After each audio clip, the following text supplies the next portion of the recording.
So, if you watched my vlog yesterday, you will know that I went to see the GranTurismo movie, and there's a lot to unpack about it. It's a very good film.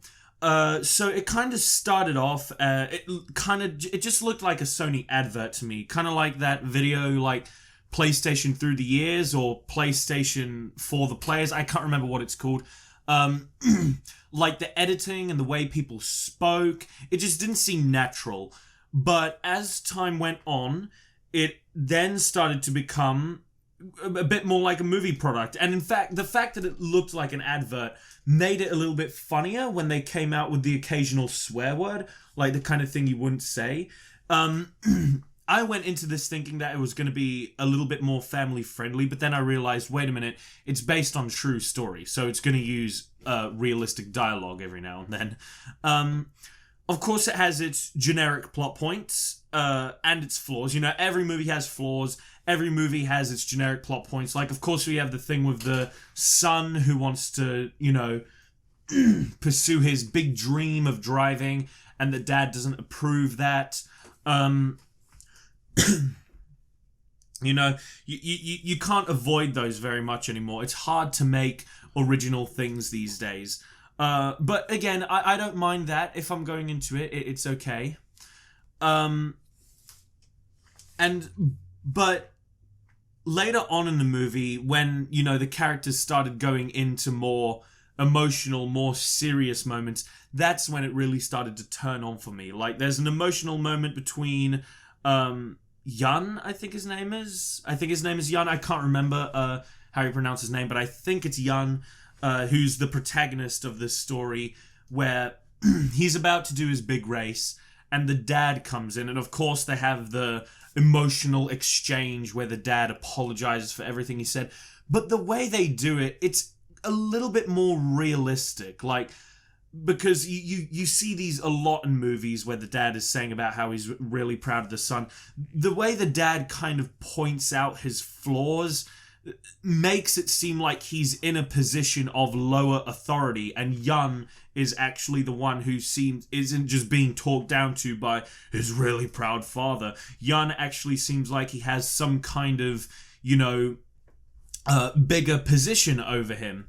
And, you know, the way the dad would cry and, you know, say, like, I didn't support you properly. You know, I could really feel that. It was a nice little touching moment. And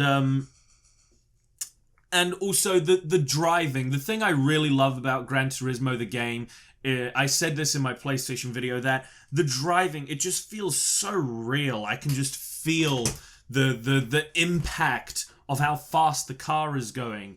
And you could feel that in the movie too, like when they're driving these cars, the shots and the angles and stuff, it just makes it so surreal. And I watched this with my brother and another friend of mine, and they said that the editing was really good. I also thought the editing was good, like when it would transform from him being in an actual car to the car like splitting apart and he's just in his room, you know, playing on his PS5. Just moments like that, you know, really, really cool, really stand out. So it liked to take a few twists and turns. Like, initially we meet this guy who's the guy who does all the marketing for Nissan. Or Nissan, I don't know, I have no idea. And you think that he's going to be like the Mr. Miyagi, the kind of guy who makes all of the dreams come to life. But then he meets with this mechanic who's a little more cynical. And yeah, okay, I already know that this guy's going to have like a big backstory with racing and all that. Another generic plot point, but you know, I can get past that. I don't mind it so much.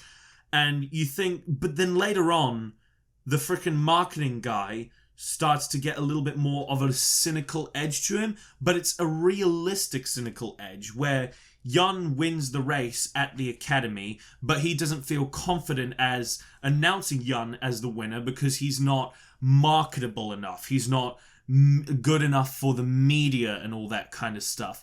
And I'm like, oh my goodness, I thought this guy was going to be the good guy, the nice guy. Nope, he's not. He's actually going to have some kind of... And you can kind of expect that, seeing as he is a marketing schemer And, you know, that's what those kind of people are like. But still, that was a really good little turn they took.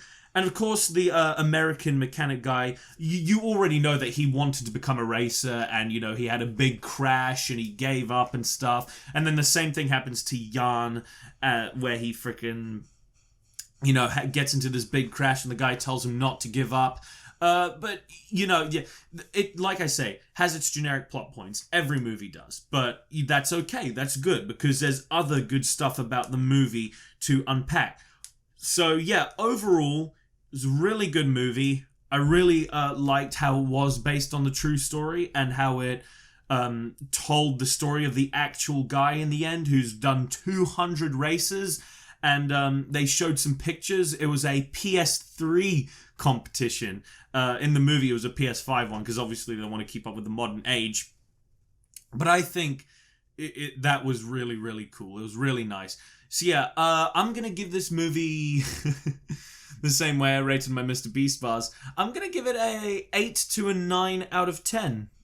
I know I'm not very strict on movies. I don't get very mad at things when I review them or anything, like a lot of these other critics that I see online. But yeah, it's a great movie. I'd recommend going seeing it, even if you don't like Gran Turismo. You know, it's just a good film on its own. You know, it can inspire you. It can make you feel good about yourself. Doesn't matter where you're from, what you do.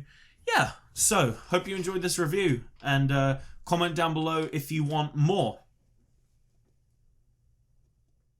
Oh, and don't forget to subscribe. That's another message I'm going to be saying a lot more in my videos. Don't forget to bloody subscribe.